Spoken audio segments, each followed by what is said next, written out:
Sot, lutu përmes fjalës me David Platt. Ja, syri i Zotit është mbi ata që e druajnë, mbi ata që shpresojnë në mirësinë e Tij. Psalmi 33, vargu 18.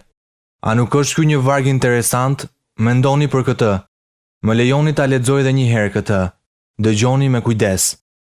Ja, syri i Zotit. Mbi kë është syri i Zotit? Ndaj kujt tregon favor Perëndia? Syri, vëmendja dhe favori i Perëndis është mbi atë që e druan atë. Por dëgjoni gjithashtu frazën e radhës. Mbi ata që e druajnë atë. Dhe te Psalmi 33, vargu 18 na thuhet: mbi ata që shpresojnë te mirësia e Tij. Të druar Zotin do të thotë të shpresosh te mirësia e Perëndis. Pra janë dy tablo të ndërlidhura. Të druar Zotin do të thotë të shpresosh te mirësia e Perëndis. Ne nuk mendojmë kështu për druajtjen apo jo. Ne mendojmë se të druash do të thotë të kesh frikë nga diçka. Nëse kam frikë nga diçka, mund të dua të vrapoj larg asaj gjëje. Megjithatë, të druash Perëndin do të thotë të shpresosh te Perëndia dhe në veçanti te mirësia e Tij. Ndaj le ta lejojmë këtë të rënjose tek ne, gjithnjë më shumë, dhe kështu do të ketë më shumë kuptim. Të druash Perëndin do të thotë të mos kesh frikë nga asgjë tjetër, sepse ti njeh Perëndin, i cili është sovran, i plot fuqishëm, i gjithdijshëm, më i dashur nga të gjithë. Ju e druani atë, e adhuroni, qëndroni të mahnitur para tij dhe e nderoni atë, sepse e dini që nuk ka asgjë dhe asnjë në këtë botë që mund t'ju heqë shpresën. Kjo ndodh sepse ju e druani, e nderoni dhe shpresoni te Perëndia dhe te mirësia e Tij për ju. Kjo është ajo që na thuhet te Romakëve 8. Nëse Perëndia është me ne, kush mund të jetë kundër nesh? Nëse unë i druhem Perëndis dhe e njoh atë, atëherë nuk do të kem frikë nga asgjë tjetër, sepse e di që Perëndia është me mua. Sytë e Tij janë mbi mua dhe shpresa ime është në të. Nëse Perëndia është me mua, kush mund të jetë kundër meje?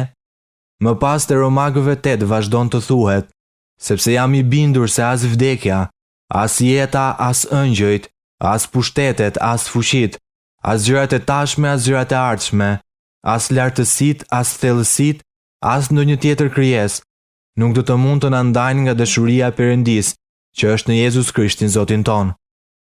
Të druash Zotin do të thotë të shpresosh te mirësia e Perëndis.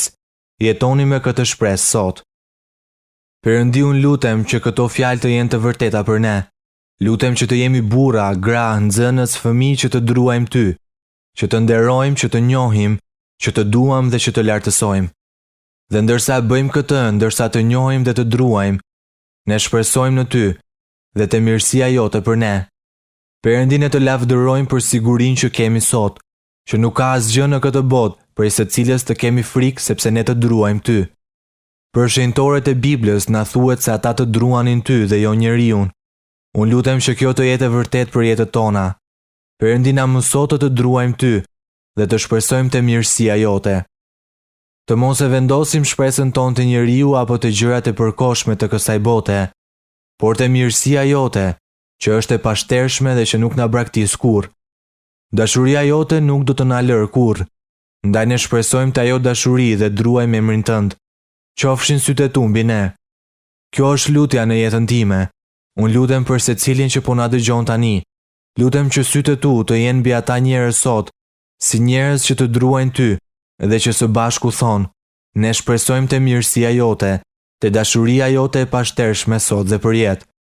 Perëndi, na ndihmon të druajmë Ty dhe të shpresojmë te mirësia jote gjatë gjithë ditës, dhe sytë e Tu qofshin mbi ne gjithmonë sipas fjalës sate. Në emrin e Jezusit ne lutemi. Amen.